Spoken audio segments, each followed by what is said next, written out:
Heart Breakfast. Waking you up. With Matt and Michelle.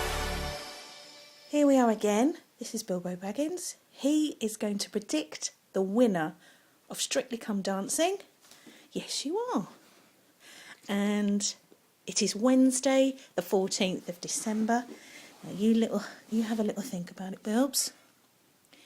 So is it going to be Harry, Jason, or Chelsea? Bilbo. Okay, go and pick me a winner. Good boy. Go and pick me a winner. Oh, now. That is a very clear winner. It's bowl number 1. But is it Jason, Chelsea, or Harry?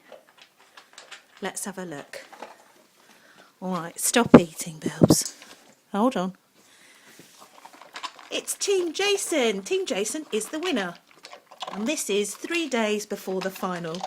So we'll see if he's right on Saturday night. And just so you can see what's under the other bowls, there's Chelsea and there is Harry. Good boy.